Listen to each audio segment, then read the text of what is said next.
an undisclosed location deep in the Smoky Mountains of East Tennessee, two hillbillies armed with nothing more than microphones, loud mouths, and quick wit have found their way onto the internet. Oh, my stars. Tune in weekly to discuss things like sports. We're here playing Game 6 of the World Series, so we're going to fight. We're going to finish this thing. Politics. We did it once, and now we will do it again, and this time we're going to finish the job. Current events. Come after me! I'm a man! I'm 40! Faith or any other topic that they have found interesting. It's drastically changed my life. Welcome to Think Like a Man with Daniel Overton and Jeremy Sellers. Good afternoon, everybody, and welcome back to the Think Like a Man podcast. We are glad that you have chosen to spend an hour of your time with us today. Very thankful for that. Just some quick updates on some stuff. Daniel, I don't know how much you've paid attention to it, but the Facebook page, we've zipped past 400 likes, 500 likes, and we're getting closer to 600 likes. So thank you to everybody that's sharing that thing around, that is telling your friends and family about it. We are grateful for your help. Just always remember that you can find us on, there's no podcaster really on the Facebook page, but you can find us on iTunes and Spotify and Google Play and SoundCloud. Are the four places that you can find us. We're on Instagram, we're on Twitter, and we are soon to be, after this episode, you'll be able to find us on YouTube. We're going to have a YouTube channel that you will be able to watch the recording of the podcast. It won't be live, but you can watch the recording of the podcast.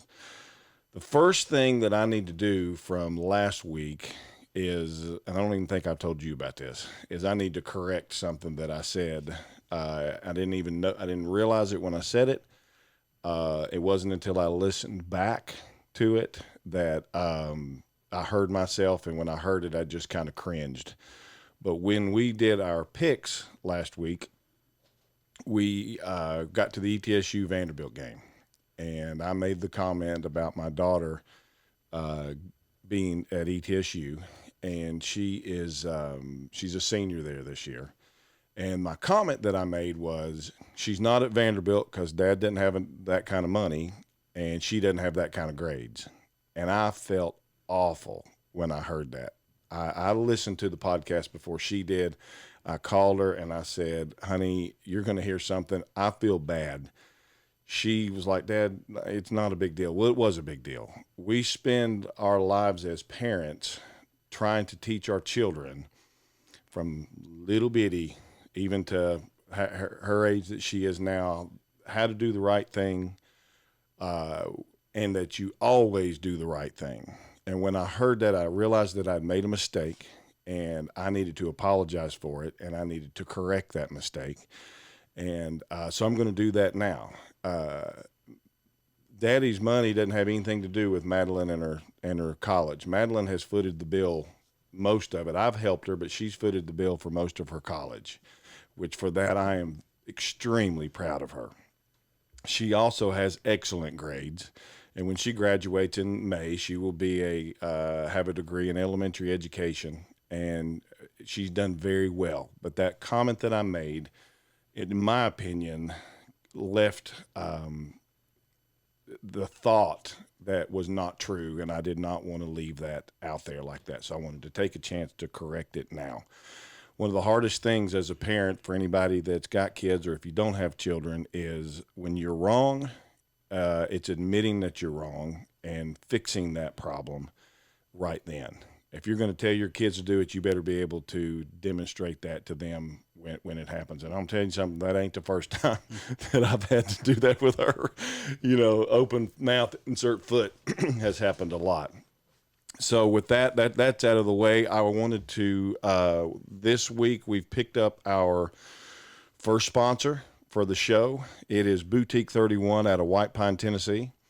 They are, if you're local, we would ask that you would visit their store and do your shopping for Black Friday. They're going to have a special on Wednesday called Dark Wednesday, I believe is what Caitlin said. Yeah. And from 9 to 12 on Wednesday night, They're going to have a hot chocolate bar, just all kinds of things that go along with a boutique. And if you're not local, you can find them at boutique31.com. You can shop through their website. They can, and they can send it directly to you. So, you got anybody you need to apologize to or anything since we started? No, I'm pretty good this week. Pretty good. Good deal. I haven't made anybody mad yet. Good deal. Well, we've got a guest with us today. I'll share a little bit more about the plans for him at the end of the podcast. But this guy, I've known him for over a year now. He actually helps me some with with my normal business that we do. And he's from East Tennessee originally. He went to Atlanta to play high school football. We'll talk to him some about that as we get through this. He played his college ball at Middle Tennessee. He was a defensive end, if I'm not mistaken. He's big as a bear. But one of the nicest guys you'll ever meet. Went on and played a couple years with Jacksonville with their program, and then has since, you might as well say, kind of retired. I know he's got a few little things he's thinking about doing, and has come back to East Tennessee. So that's where I met him. And so we would like to extend a welcome to Dearco Nolan joining the Think Like a Man podcast. How you doing, man? Hey, how y'all doing? Humble and hungry forever, and glad to be here. D, I think the best way to start on this is just to, like I mentioned, you are from East Tennessee originally, Newport, Tennessee. I'm originally from Cobb County. That's where I grew up. That's where I was raised. I love East Tennessee, and that's why I decided to come back. I picked Newport over Atlanta, and it seems to shock a lot of people. But one of the main reasons is, for one, I love the weather, I love the mountains, and I love the people. So good folks around here. Good folks. Yeah. So you grew up here, and then you, when it came time to go to high, there's something I don't think I've ever asked you this, but I wondered how your mom, what facilitated the decision to take you from here to Atlanta to play your high school football, and what did that entail? To be honest, my mom worked at Alcoa Airport. So okay. And back then she was working for TWA. They ended up getting bought out by American Airlines. But one thing about Newport, Tennessee is whenever I would go different places with my mom and travel, and you come back with my plane tickets and I'd show my classmates, they really wouldn't believe that I traveled all these places. They would think that I was lying. So I'd have to come in, show them my plane tickets, and that right there showed me that the world's a lot bigger than what people even understand. So my mom, what she wanted was for me to get the coaching and the exposure that I needed. So she didn't feel like that I would get that in Cobb County. So she had already been making arrangements that I didn't know about for us to move to Atlanta. So actually the day that I graduated from Northwest Elementary School in Newport, we went to Sagebrush, and Sagebrush just got tore down probably about 6 months ago. It got bought out by the Waggles. Sagebrush in Newport? Yeah, it got tore down. So, sorry, a little side note here. I didn't know that. Lisa and I used to go up there and eat all the time. Now it's not there. No, it's not even there. Gotcha. Okay. So everything was packed up, and after I graduated, I ate my dinner and told all my friends bye, and we was gone to Atlanta. So really, it was honestly the best decision that I can say my mom did for me at that time, because I really didn't want to leave, but it really gave me so many more opportunities and just showed me the world. So I went down there. What high school did you go to? Westlake High School. Okay. Westlake High School in College Park. So when I went to practice, it was this really, really big dude there. And you know what I'm saying? So the day I went, we was actually doing physical. So I walk in to the locker room, and there's a whole bunch of people just running around, in their boxers or whatever. And I'm trying to tell the coach, like, hey, I'm the new guy. He's on the phone. His name's Dallas Allen. He's like, hey. And I'm like, hey. He's like, hey. I'm like, I'm here to play for you. What grade you in? And I put up 9 fingers. And he was like, what'd you say? I said, 9th grade. Hey, I'm going to call you back. He started grabbing stuff, throwing away stuff. Somehow he whipped out a collar shirt, shook it off, put on the collar shirt. And I'm like, I'm just standing there. He was like, where's your parents? I was like, my mom's outside. Yeah. So he was like, go get her. So when I come back in, it's like a brand new office. I'm like, it smelled good. Like he Febrezed it. I don't know what he did. So he started talking all professional. He sat down behind his desk. He was like, well, how are you doing? And she was like, I'm doing fine. Like, so how old is he? I was like, he's 14. Why'd you bring him here? She was like, this was the school in the area that they told me that he had to go to. Oh, so you don't know anything about me? She was like, no. He was like, oh, well, I'm Dallas Allen. I coach Adam Pac-Man Jones. He just went to the Tennessee Titans. He just got drafted in the first round. And it's obvious that you brought him to the right place because he's going to be playing in the NFL one day if he's really a ninth grader. So I'm like, wow, I'm excited. You know what I'm saying? So I've heard of who Pac-Man Jones was.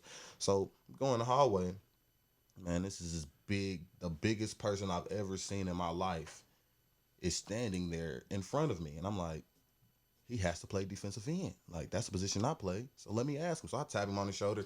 He turned around and looked down at me. I'm like, what position you play? He like, quarterback. I was like, quarterback? I tapped him again. I said, what'd you say? Defensive end? He said, nah, I play quarterback. And I was like, wow. You know what I'm saying? And it was Cameron Newton. And so I'm like, I didn't know anything about Atlanta sports, Atlanta athletics. So go down to the field. I'm walking down. He's dropping back, spinning the ball on his hands. He's literally throwing the ball like 75 yards. And I'm like, he's a senior, right? No, he was a junior. Oh, he was a junior at this okay. time. He was 6'6", 245 pounds, pure athlete, like pure athleticism. I've never seen it. And that's when I became okay with the idea of moving to Atlanta for my mom and just bettering my career. And I knew that I was going to be in good hands. I knew if I was playing with him, somebody would see me playing with him. So, and I was glad that at the time that I moved down there and just being in a small town environment, that I wasn't jealous. Like a lot of the things that I noticed with a lot of great athletes, we had a lot of great athletes that should have went on and played at the higher level. But with Cam Newton getting so much notoriety and so much attention, they were so jealous of what he was receiving that they couldn't receive their blessing. So I'm glad that just growing up and just learning hard work and work ethic that I would be noticed didn't take away from any other great players that I played with. And I had a chance to compete against Morgan Brunette. He went to North Clayton High School. He ended up playing for the Packers for a couple of years. And I don't know where he's at now. He's still in the NFL. And then we played against Eric Berry. He went to Creekside High School. And Eric Berry is by far the best football player that I've ever had the pleasure of sharing the football field with. Not only when it comes to his work ethic, he really don't talk much on the football field. I never heard Eric Berry say nothing besides the fact when I told him when I was a 10th grader, hey, why don't you keep the ball? Because he was playing quarterback. Right. I was like, they was running triple. I was like, bro, keep the ball so I could tackle you. Like, they keep saying how fast you are. Like, show me. Like, So he said, you want me to keep the ball? I said, yes. He said, next play, I'm going to keep the ball. So he goes through, down set hut. He fakes it to the fullback. He's looking dead in my eyes. He's like, I'm going to keep the ball. So I'm running down on him. He did one step back outside, and he's running. And I'm thinking I'm running. And he turns around, he's just looking at me laughing. And so I get back to the sideline. My Coach Freeman, he was like, man, what's wrong? I was like, I've never seen nobody run that fast in my entire life. Except me. Here we go. So tell them the story. So back in the summer, we come up. We're at the job. D's helping, and I asked him. You know, I think mine have started with how fast did you run the 40, and what'd you say about 4.5, 4.6? In high school, I was a 4.4, 4.45, 9, and then when I left college was 4.6. So okay. So that's what started the conversation. And we're at this house, and it's not in the neighborhood. It's up on top of a hill. And just plenty of yard. I mean, yard for days. And I said, how about you and me race? And he's like, all right. So he didn't know nothing about White Lightning, which is sitting right here. How far was the head start? So it gives me a head start. You know, I mean, I ain't stupid, you know. And I don't know, it's probably, I don't know if it was quite halfway or not. So the start sounds and we take off, I mean, I ain't got a lot to tell you. I was running with everything I had, and it sounds like a bull coming behind you. First of all, I forgot about this. He fell down on the start, fell flat on his face. The shoes he had on, no traction. Falls flat on his face, white lightning here, I'm off like a rabbit. Then all of a sudden here it's like a bull running you, and next thing I know, the Chocolate Express, that's right by me. I pulled a hammy in the process. That's probably the only reason he got me, right? I have no recollection of that. If that's what you're going with, but you were faster than I thought. Not bad for somebody almost 50. Molasses, then Then me, right? so anyway, that's the only time I thought I'd see if I still had any in the tank. Is empty. Tank was empty. So you played all 4 years at this high school in Atlanta, College Park area, in Atlanta. Who were you recruited by while you were in school? The number one school that I ultimately wanted to go to was the University of Auburn. And that's when they were headed by Tommy Tuberville, and that's when they had the only Heisman room in the state of Alabama, because Alabama didn't have a Heisman at that time. Right. So I wanted to go there, and I also wanted to go to the University of Tennessee. The funny thing about both of these schools, they got rid of their head coaches in 2009. Who was it Dooley? I'm not sure who they replaced. I mean, At UT. Who was UT's head coach then? I think Lane to Dooley. Yeah, I think it went. Okay. No, I think No. How did that transaction go? It went. Lane Kiffin was after Fulmer. Okay, so see what Fulmer happened was 08. Okay. Yeah, because see, when I was gonna go, that's when they got rid of him, and so it ended up throwing the whole process off kilter. But I originally committed to the University of North Carolina when they had Butch Jones, Right.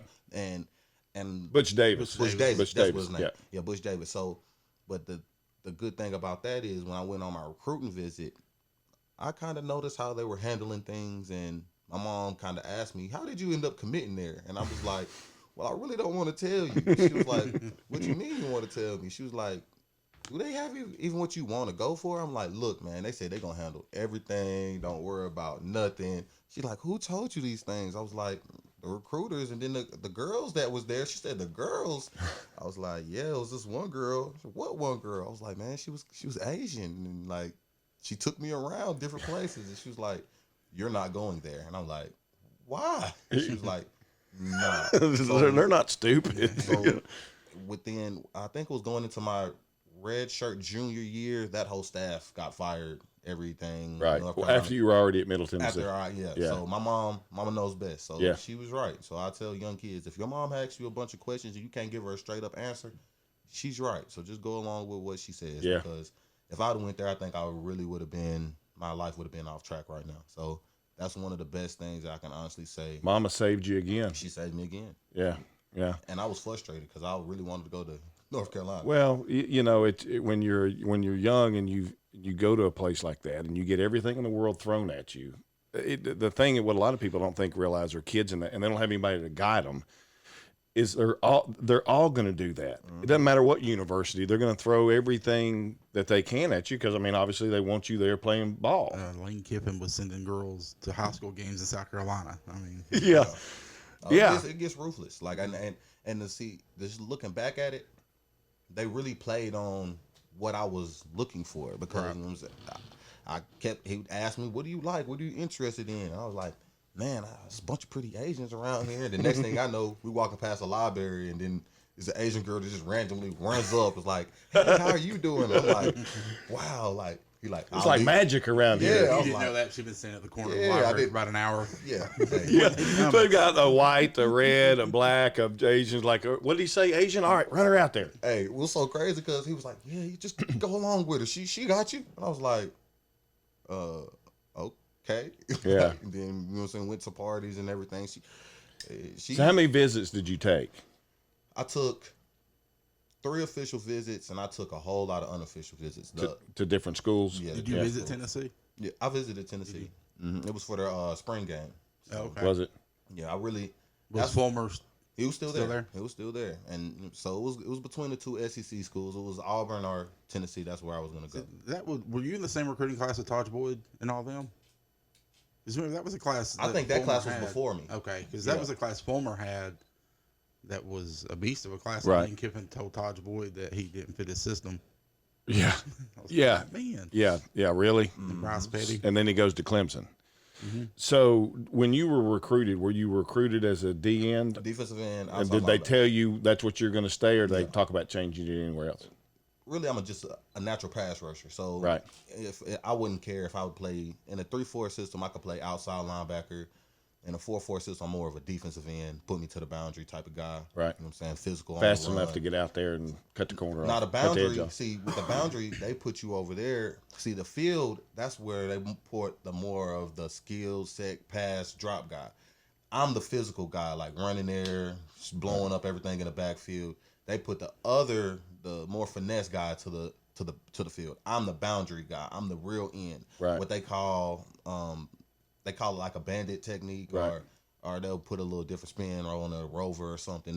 They always put a little something finesse on it. But I'm the first down running at me type guy. Okay. Second down, you shouldn't have ran it over here. Third down, if I'm on the field, it's going to be a very physical bull rush, pass rush type guy. That swim move we talking about. Swim move that you do not do. Yeah, we had this discussion in the truck about a week ago. He's like, you won't see me doing a swim move.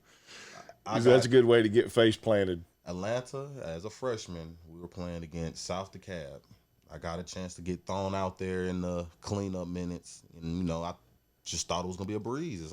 Football's always been easy. So I run out there, I'm smiling. Man, this dude, he had tattoos, he had a grill, he had some dreadlocks. He just got worn out by big Keontae Tripp that went to Georgia, and then Maurice Richardson that's going to Notre Dame. Every defensive end that I played with at Westlake ended up going D1. So he was going against some top tier guys. So I ran out there like, oh man, they was working him. It's my turn. Like, let me clock in. So I go out there. It's a pass. I 2 steps. I done swung my right hand. The next thing I know is I'm on my neck. It hurt. I got tears in my eyes. So I done came to the sideline. I think my ribs is broke. And my coach was like, Coach Freeman said, man, I told you that weak little swing move ain't going to work. You need to retire it, throw it on the shelf. I'm like, man, but normally, he said, yeah. So it worked in Newport. Yeah, it worked in Newport. He said, you a long way from home. My mom came down from the stands. She was like, are you crying? I was like, nah, it's just, I ain't come all the way down from Tennessee for this. Get back out there. So I got thrown to the wolves again, but luckily I didn't do that move. So it was just all took you once sailing. to learn. Oh, hey, when your ribs feel like they coming through your throat, you will understand. That swim move got thrown away. I replaced it with the dip and rip. Go down and just bend that corner and just go as hard as you can, because they cannot hip toss you that way. If you put your hand up here, you will get slammed. So you went from you ended up at Middle Tennessee. Middle Tennessee. And tell us about that. How you've told me before. I don't remember all the details. Honestly, the thing that I liked about Middle Tennessee is they were consistent. They were very consistent. Coach David Bobby, Coach Rick Stockstill. Well, David Bobby called me. It seemed like he called me every second of the day consistently. But with all the other guys that he recruited in our class, it was like he had like 5 clones, because he did the same thing for everybody. I was like, I don't know how he does it, but he's one of the best recruiters I've ever seen. Then when my head coach Rick Stockstill actually came down to my school, Westlake, he was just so calm, just so chill. Mm-hmm. Like, you would not think he's the head coach of a D1 program. Mm-hmm. Like, I had to keep reminding people, like, no, this is the head coach. Right. And they were like, This isn't the administrative assistant. Yeah, this is not this is like the head man in charge. So at that time, Barack Obama was in office. So when Coach That's Stock Daniel's boy. He came when he came to the house, I was like, no, Mom, like this is Obama, like this is the dude. Right. She was like, he's the head coach? And he was like, yeah, I'm the head coach. Like, that's how he talks. Yeah. Rick Stockstill, how you doing? So so my mom was like, so you like the head guy? He was like, yeah, I'm the one. My mom was like, I like him. Like, Like I had to ask him 5-6 times before I even believed him that it was him. It really was, yeah. And so one thing that's interesting about my coach Stockstill, he played for Biden down in Florida State. He was one of the original quarterbacks for Bowden, yeah. Bobby Bowden, yeah. Bobby Bowden. So, and then he coached at Bethune-Cookman. And so, like, anytime you come, is he a white guy? White guy. At Bethune-Cookman? Yeah. Really? That's what I'm saying. Like, he's a real smooth dude. Like, he's Temptations, Earth, Wind, and Fire. Like, that's you coming to our... A lot like me. Yeah. Like, yeah. So, but that's what's so crazy about him is he's, like, just so smooth and laid back. Like, you would never... He's not one of them guys, like, look at me type guy. And then, like, when she came in today, she was like, how am I doing? And I was like, I'm outstanding. I can't complain. I got that from him. Like, anytime you ask him, he was like, because you should say, okay, I'm all right. Man, people don't want to hear that. Yeah. Like, they don't care that you're okay or you're all right. Like, if you say that you're outstanding, like, they will remember you for always saying, and it's crazy because a lot of people always, when they ask me how am I doing, I'm like, I'm outstanding. They're like, that made my day because I knew if I asked you how you were doing, you would always say outstanding.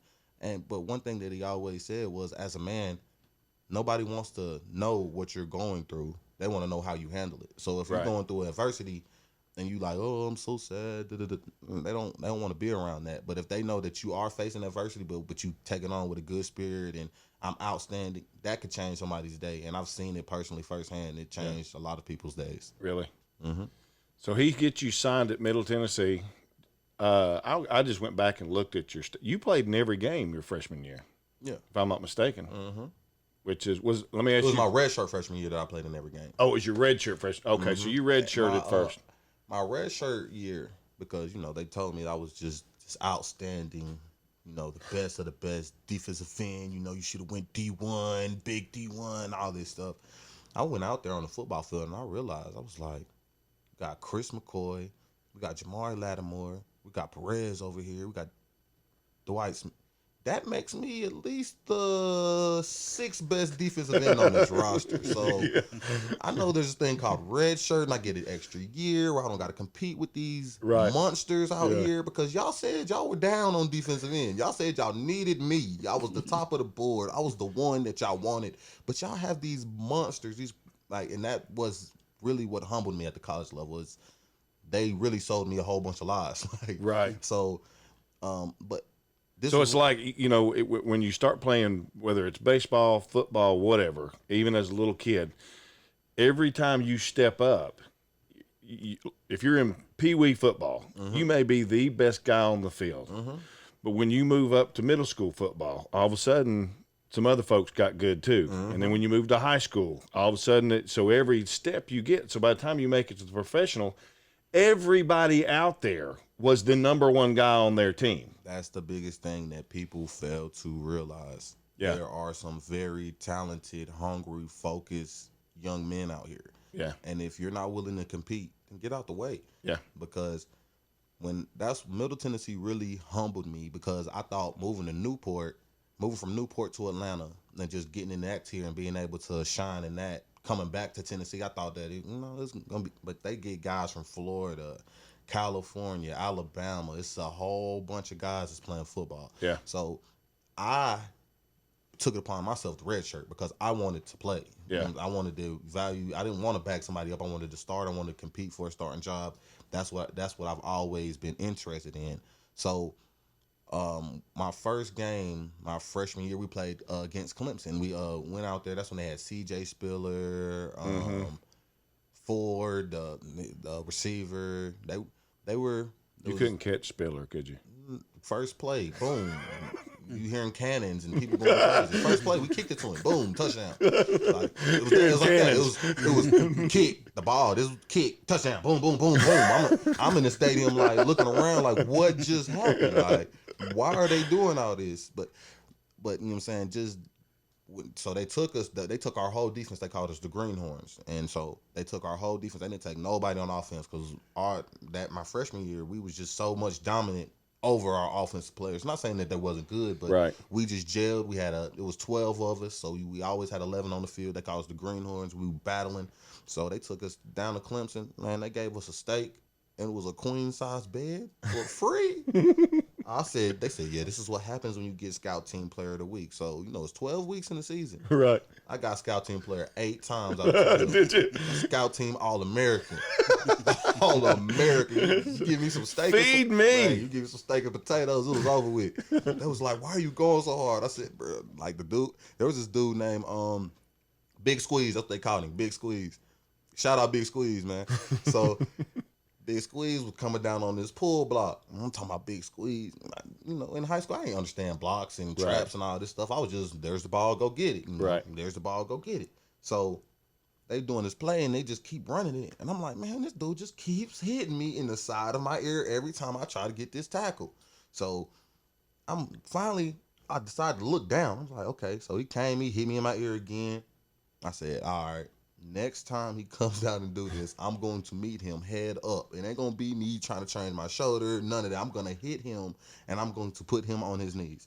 Make a long story short, man, I knocked Big Squeeze out. Like, he had a concussion.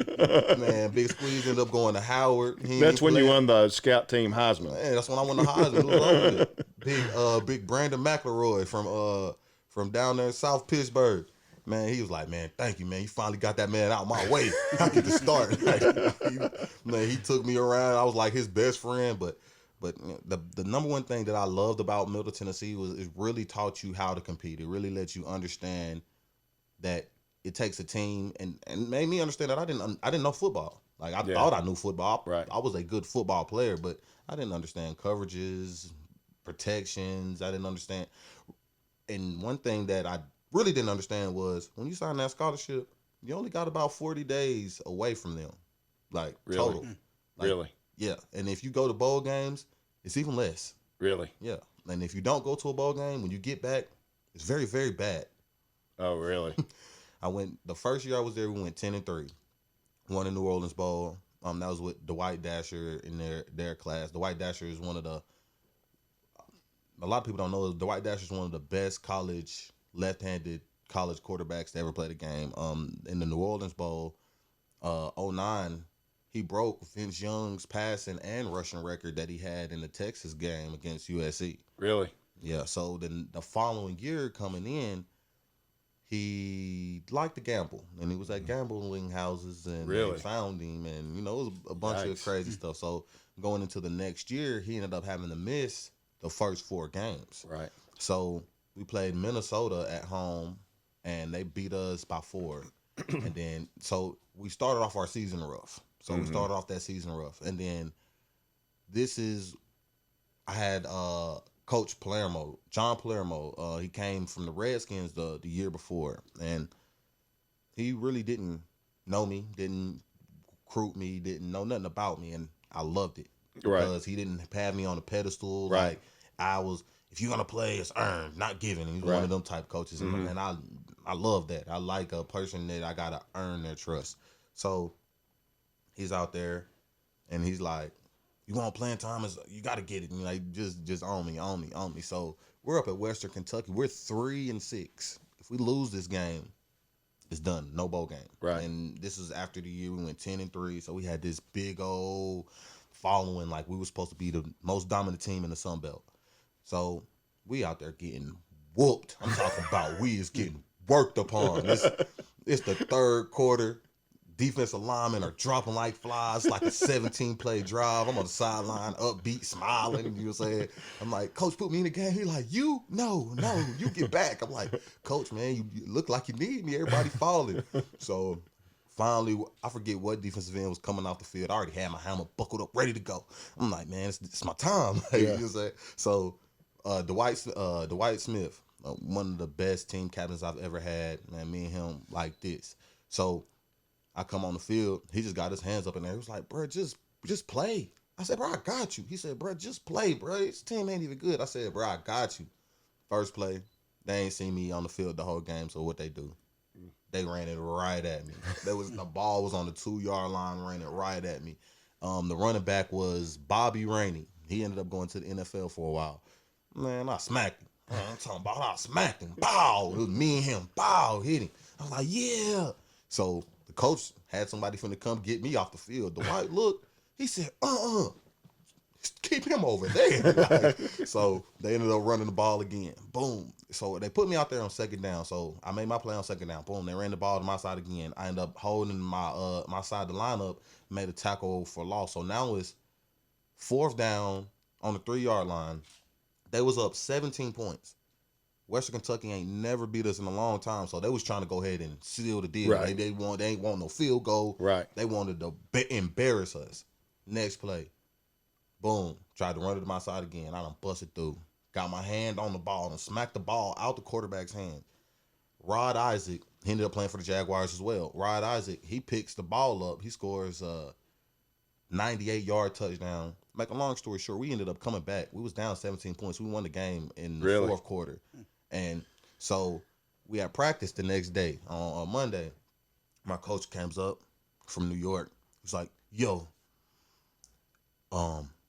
did a real good job in the game the other day. I guess I got to start playing you more. And I looked at him.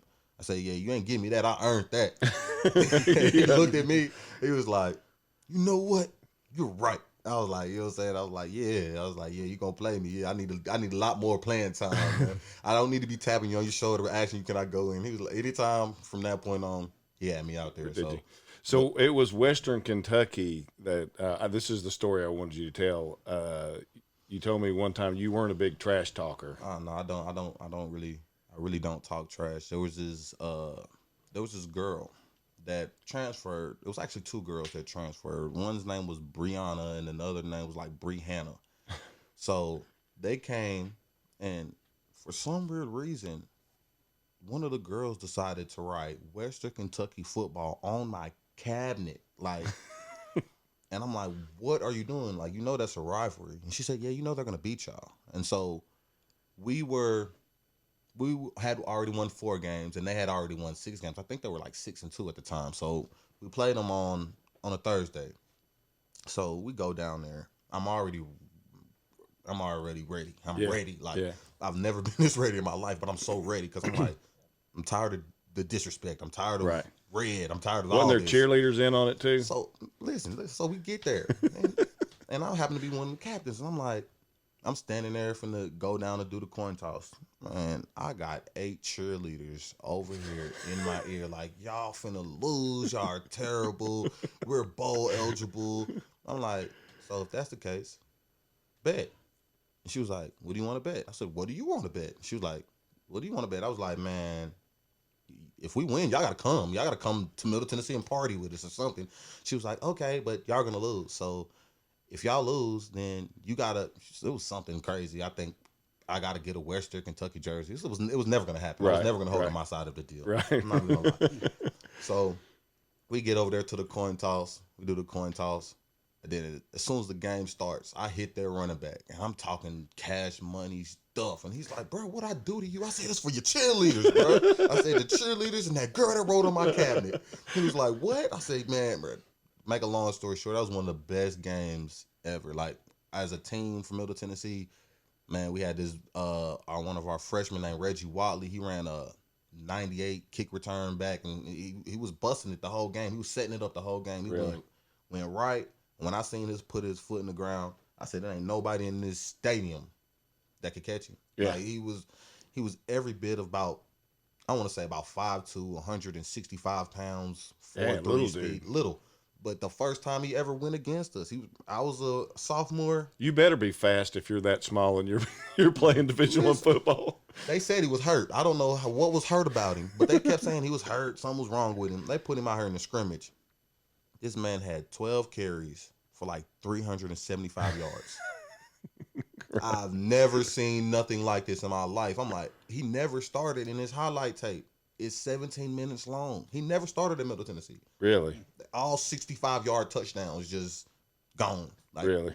Noel Devine. That's the only other running back I could say that is even remotely close to Reggie Watley. Really? Little bitty beast.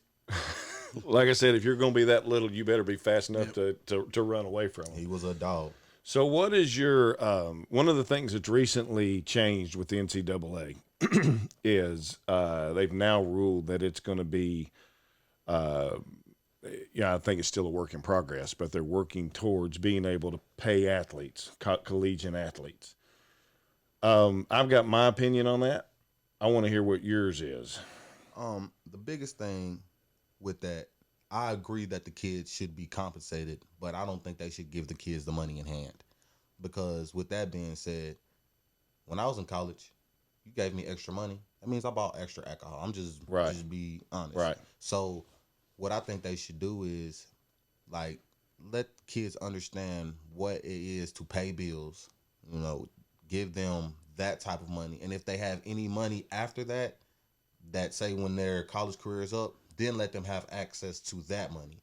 But I don't think you should just give kids a lot of money, not at that time of their life. Because, man, just being honest, man, the first time that I ever drunk was in college, and I fell asleep in the party. So I ended up having to get carried home, and you know what I'm saying. So I don't think that if you give kids that don't really know what money is and really don't understand the importance of saving money, like these kids, like they're like people talk about the money as if the kids are going to do something smart with the money. Right. So, well, the other side of that argument, or what you're going to hear, is they're already getting paid. They've got a full ride. They're going to come away with a 4-year degree if they decide to finish. Yeah. Room and board's paid. That's enough. There was a lot of oodles and noodles nights in college. Was there? It was, you know what I'm saying? I'm just being honest. Now, how Middle Tennessee was set up, well, we could always eat from 6 in the morning to like 8 o'clock at night in the calf and the McCallies, but we would have workouts at 5:30 in the morning, right? And then we would have study hall until like 9 o'clock. So anything after that window, and I'm gonna tell you when it really gets crunch time is around times like this, like the holiday times is really when it comes, when every penny's already pretty much gone. So I look at it like this: if kids can play games, say Middle Tennessee, we end up playing a bowl game. We played our bowl game at New Orleans Bowl, so you gotta travel, you got all that traveling going on, and then we played a bowl game in Birmingham, Alabama, and then our last bowl game was in Hartford, Texas. I couldn't afford in none of them 3 years afford just say my mom to go to the game. Right. Now she can get a ticket, but I can't pay for her travel. I can't pay for a room. Right. And something as simple as a game like that, which I was fortunate enough to go on and play in the NFL and have, you know, some preseason games. But if that was my last game, I can't even afford to get her there. Right. So I just look at it from a different angle. Now, if you're going to put the money towards like getting your family to games or getting your it's a lot of people, like, fortunate enough, my mom was able to have gear because I always made sure that I put aside gear for my mom. Right. Like if I got a shirt, I'm going to get a shirt for my cousin, the next shirt to be for my uncle, the next shirt. Right. But a lot of my teammates were so irresponsible that everything that they got was for them. Right. So their families coming to the game just looking like regular people wearing regular clothes. Right. And it's like, you can't even get them a shirt. That's why I say if you get them to understand the money, get them to save the money, and then if they want access to that money after they're not in college anymore, to where they could get their life started or whatever, I would prefer that more so than you just give a whole bunch of kids from 18 to the ages of 21, 22 a bunch of money that they do not understand. You know, I see both sides of this story. I hear what you're saying about you're just about broke. I see the side from the college that are making millions of dollars off of these kids and their ability to play whatever sport it is they're playing. And which you take those two parties of that contract and you take them out of college area, that contract don't fly.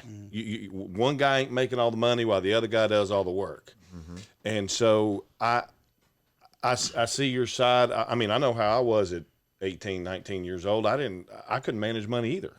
So to turn around and start handing some superstar for, $5,000 a week because he went to Joe Blow's car lot and signed autographs all day on a Saturday, it's a recipe for disaster. But I do think something needs to be done because they're getting an education, but if they're sitting up there eating ramen noodles because the coach kept them at practice or in the weight room or whatever past the time what's fair about that? There's not another student up there that, you know, they got to eat, or they've got mom and dad are giving them money. And then you get into all this stupid crap with what somebody can give them. There's a couple of them now that are dealing with it. You know, so-and-so 2 years ago paid for a rental car. And so now he's going to pay. So the person that pays the penalty for this is the student athlete. The coach walks away with no problem, you know, most of the time, unless they're real freaking bad, you know. But what's your thought? I despise Penny Hardaway. I despise the Memphis Tigers. But he didn't do anything wrong. He wasn't affiliated with them. He was a friend of the family. He paid for them to move. Right. And he could have been setting that up for 4 years later. But Right. No, you can't prove that. Right. So the NCAA is corrupt. There's no doubt. It's corrupt. Yeah. I think you got to pay them. I think, like you said, though, it ought to be a system of, okay, we're not hitting you cash money. You're not going to get $100 autograph and go have some booster pay for 10,000 autographs. Right. So it'll be a system. I think what you just talked about with the bowl games, the school should be responsible for family tickets. They're making enough money. Family tickets, family hotel, not the whole family. Right, immediate. Just immediate family. Yeah. Like, we're going to get you got, here's the Marriott, you got one room, and here's the ticket. Because, D, there's a lot of people that are in exactly your shoes. A single black mom trying to get her kid through college, and she's doing it by working however many hours a week that she was working. And the reason why I say planes especially is because my mom worked at the airport. Right. So my mom that's something my mom didn't have to factor in. So my mom was at a lot more games than a lot of my teammates' moms. And right. My teammates were looking at me like I was rich. And I'm like, no, I'm not. Right. It's like, just a even perk. when I lived in Newport and, you know what I'm saying, flew around, people was looking at me like, you're not rich. No, I'm not rich. My mom works at the airport. So that's why I bring it back to something that if I was in college, I would want my mom to be at the games. Mm-hmm. But the only reason why my mom was at the games is because she worked at the airport. Right. And that's what I try to explain to. I don't. When I was in college, I didn't want a lot of money for me. I wanted to make sure my family was straight, and that's where a lot of these kids. Because it's some guys that if you would have gave money to when I was in college, they wouldn't have done nothing more but buy more cars, more jewelry, and stuff like that. So I'm not speaking for those guys. That's why I say the money should be in a place to where, okay, if it's not going to bills or it's not going to this, then no, you can't have access. Well, how to much that bills money. did you actually have? You lived in a dorm. I mean, at this day and time, you've got cell phones. You know that. See, that's the thing though. See, my freshman year, we stayed on the dorm. We stayed in the dorms, and then they give you the option. If you know what I'm saying, you on time class and good grades, you can live off campus. You can live off campus. Well, if you choose that option, you better be able to afford it. But as long as you still got a dorm room. But see, this you got to understand though. When you move off campus, the ladies like you more. Like a lot of ladies, they not coming to that dorm room because there's nothing but football players there. It's nothing but basketball players and stuff. But you got to pay to play. But I understand. So look, when you would move off campus, what they would do is, so the first year I moved off campus, say the rent would be every month probably about $200. Let's just throw something out there like $250. The next you come back, you trying to sign a lease, it's $350 something. Mm-hmm. But they're only giving you your scholarship is only giving you this much. So you gotta. So if you do it, then you basically taking money away from yourself. Mm-hmm. So, and the biggest thing is like on campus, that how it's just looked at for kids on you know what I'm saying, on scholarship. If you live on campus, you're basically a freshman or a sophomore. And if you're still on campus as a junior or a senior, it's because you haven't earned that responsibility to move off campus. You've been a bonehead. Yeah, so it's basically like a lot of females. My game went Bobby Digital off campus. On campus, them girls like, you stay where? Oh, you stay in Scarlet? Oh, okay. Holla at me when you move off campus. like my room's clean. Yeah, like, yeah, but everybody's seen the walk of shame. Everybody's seen her come out. Right. Like, so it's it's a little bit more discreet when you off campus. It's a little like, as the kids say, player. It's a little bit more player. Yeah. So they not with that 4 dudes, 1 room, you know what I'm saying? 1 living room, everybody here, it smells like feet. Like, yeah. You're paying Butch Jones at Alabama $20,000 a year to be an analyst. Secretary. He's a secretary. But, getting Nick Saban's coffee. Right.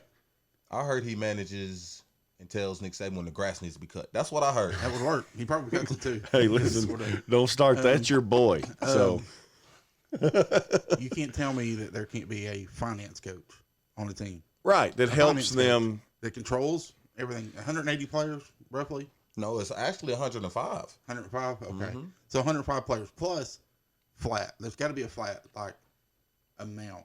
Right. It don't matter if you're at MTSU or if you're at the University of Alabama. There's got to be a flat. Tua can't be Tua Tagovailoa cannot be out here making $30,000. Right. Well, the offensive lineman that nobody knows is making $250 because if you a week. If you don't control that part, then Alabama, Georgia, Tennessee, Florida, these big time finances, they're going to beat everybody. Yeah. Because you're going to be able to look at a kid and go, well, I pay $35,000 going to play football for me. Right. You know, and they can't do that. And right. In the state of Alabama alone, just with Alabama and Auburn, they don't have no pro teams. Yeah. They don't have no pro baseball, basketball. So they would still be the monopoly. Yeah. They would still They would still. They got nothing else to spend their money on. Tennessee football has been brutally awful for the last how many ever years, and they're still top 10, top 15 financially. Right. Profiting every year. So you imagine when it gets back on track. Right. How that moves up. So it would not be fair in that way. So I like your idea of a financial coach guy because it needs to again, be a cap. And like you said, it needs to be a cap. And this is where it is going to mess up for other people because like what he said with Tua, if he gets this cap and now the money's going to recycle back into Alabama. Right. So it's going to be they're still going to be fluctuating with more money than other programs. Right. Ask you a off-topic question real quick. Talking about Tua. So that's another thing they get to, medical benefits. Like all these injuries, this hip deal, the surgery, he's taken care of. Once you leave college, does that still exist? Does Alabama still take care of his medical issues of that injury? And see, that's something that a lot of my guys are going through with at Middle Tennessee. But one thing I can honestly say about Middle Tennessee is if there is any money to be awarded to you, they will get you that information. Like if you have a dislocated back or you still have knee problems or anything like that, they will give you the information to go ahead and receive that money. But if you're not in good graces with them, then they won't. Right. So when you leave collegiate or college and you go on, not everybody goes on the NFL, does that burden at that point transfer over to the team that's drafted you? It depends on if they want to take that chance. Right. Because I'm sure that's in the contract. Yeah. Right. So ain't nobody taking care of Tua's hip but Bama. Goes pro. Yeah. Right now they're going to have to handle that. Right. But if he goes pro and they agree to take over that, then Alabama's off going the to hook. be they're good. And so that's another thing too. That going back to the money and all that. That's like another what Alabama's got. MTSU. I'm sure get to Vanderbilt Hospital pretty quick if they need it. So I'm assuming that's probably what they use. Yeah. I didn't know. Mm-hmm. If it's serious enough. Tua gets hurt 2 times, right? He got hurt in the Tennessee game.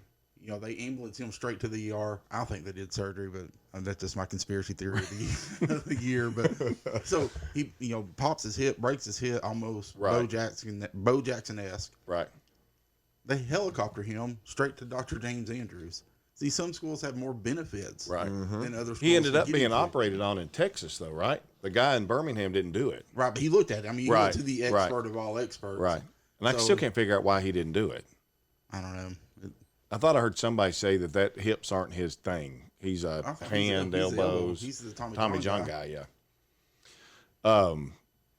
So see how fast an hour goes, man. I mean, we're pushing up on an hour now, and I mean, I feel like we've just barely, just barely touched on the on everything I really wanted to talk to you about. But so I tell you what, we'll save some of this because one of the things that we're going to do, and I was waiting, is we've decided that D is actually going to become a part of what we're doing here. We've decided to add a third person into the mix. So far, man, I thought the conversation's been great, and so we're going to start phasing him in here to be part of the Think Like a Man podcast. He will be our resident football genius and slow defensive end. At some point, there may be a video come out of me beating him in a 40-yard dash. It's because you got iMovie now. I can edit it. That's Yeah. the only Listen, bro, reason. I can make that video look like anything I want it to look like. So keep that in mind. I seen a speaking of that, I don't know if you've seen on Twitter, Jacksonville State maybe coach or somebody had tweeted. He said kids. He says quit speeding up your huddle videos. He goes, I just now realized there's a lot of reps out here running 4.340s. Right. Yeah.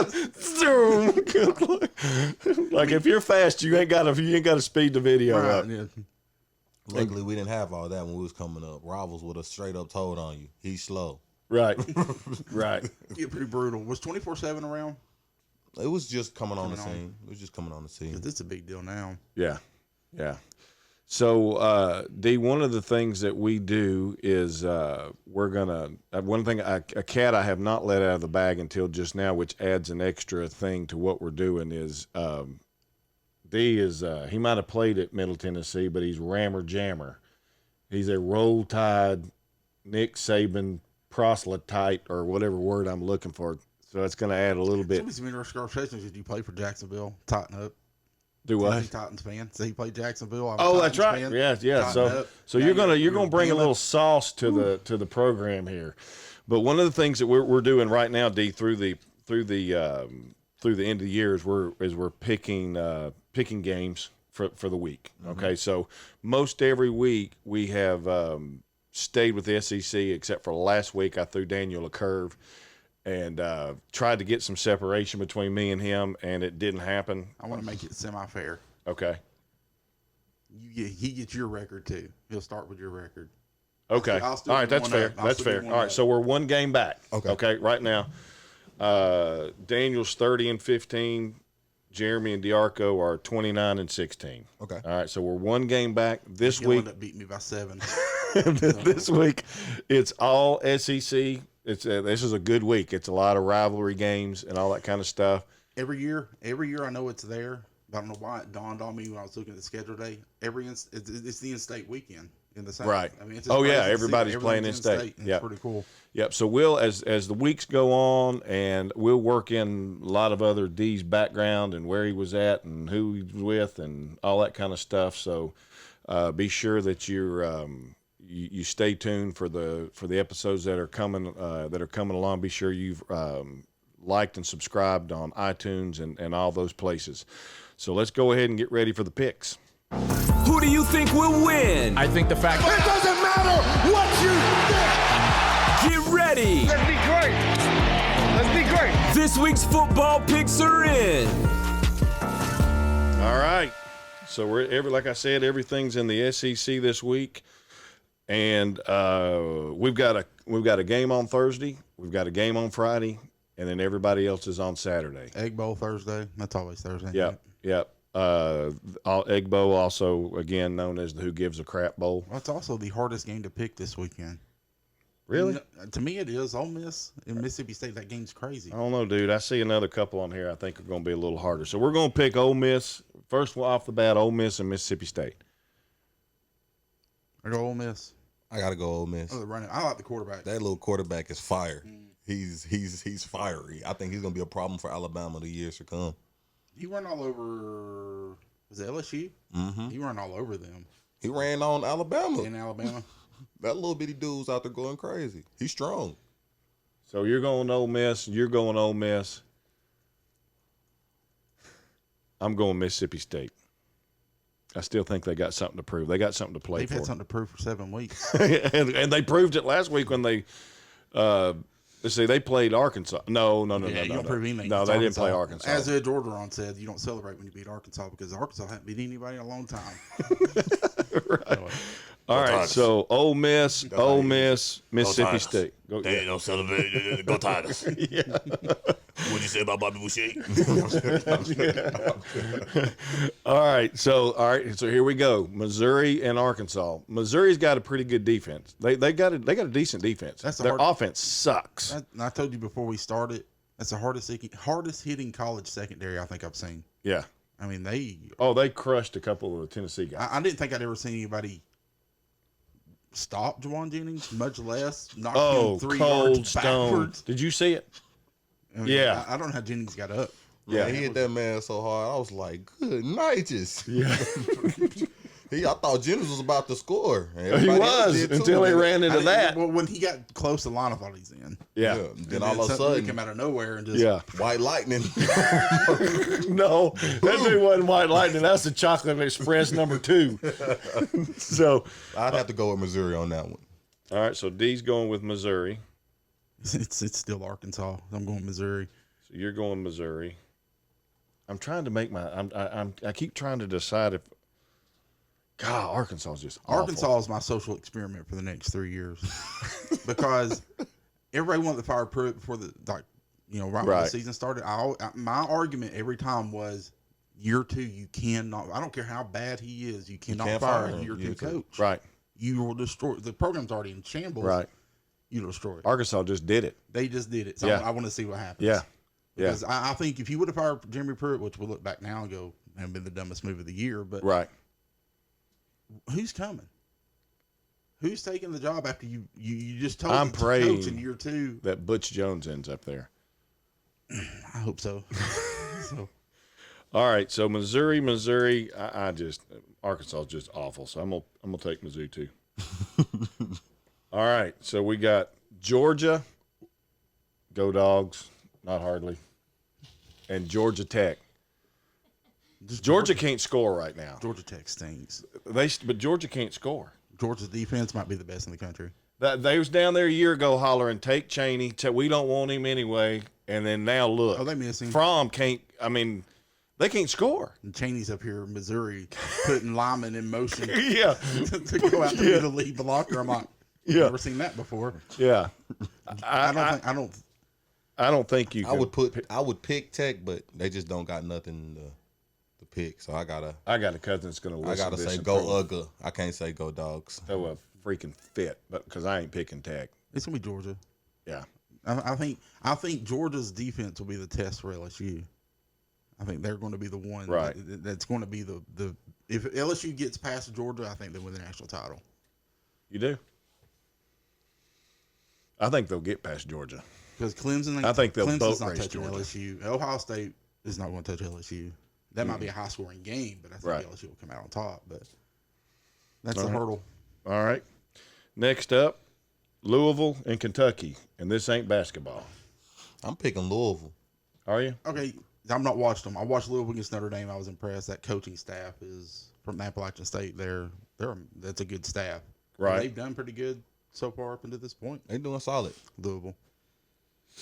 I just don't like the fact that Kentucky has a wide receiver at quarterback that cannot. That's like, have you ever played NCAA back in the day? Yeah. I used to get my brains beat out by my brother. Have you ever noticed that somebody that don't know how to play quarterback always goes get the fastest person and puts them at quarterback and just runs a whole? It's either that, and this is my pet peeve. You mentioned NCAA football. When they scramble the quarterback all over the field till every receiver's open downfield because the game breaks down. Yeah. It's like, yeah. And they're just like scrambling around. Dustin Wallace, if you're listening, you do that every time. You kill me. Daniel's calling people out. Dustin Wallace. I'm gonna go Kentucky. I think they still got. I think they can. I don't think Clemson. I don't think Louisville's that good. It's in Kentucky. You can't change it. Changing now. Once it's written down. I'm picking. All right, so you're picking the red thing. He's going off uniforms now. The Cardinal Which or the one looked the Wildcat? best? So, a cat's going to eat a bird every day of the week. Yeah, ask Evanston.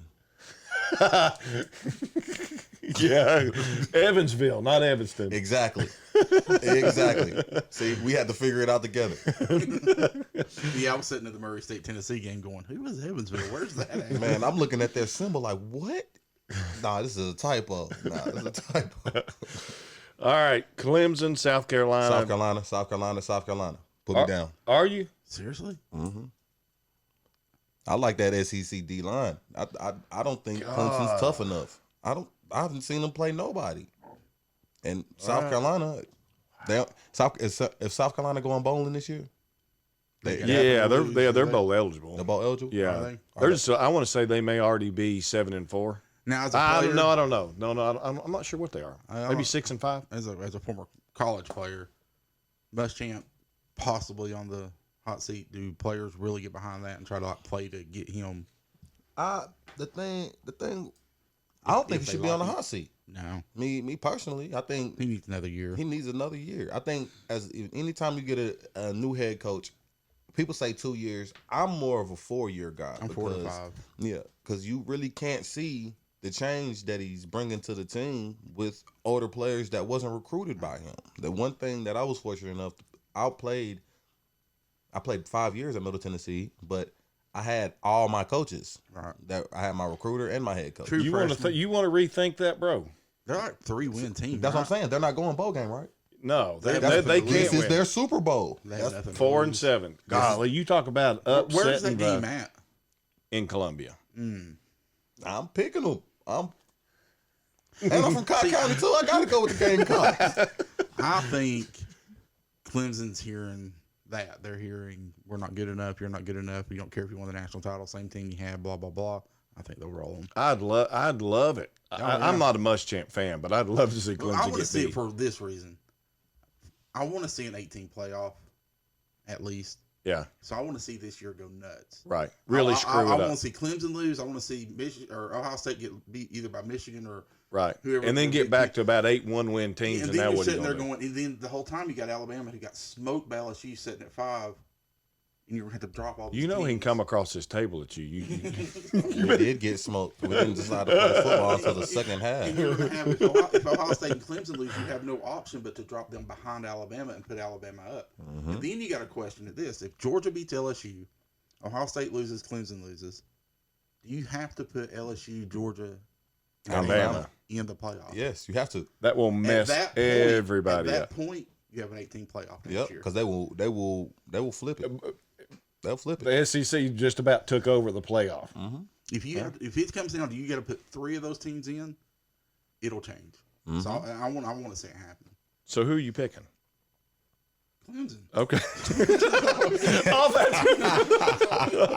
all that to try to pick Clemson. I want South Carolina to win. All right, so I just don't.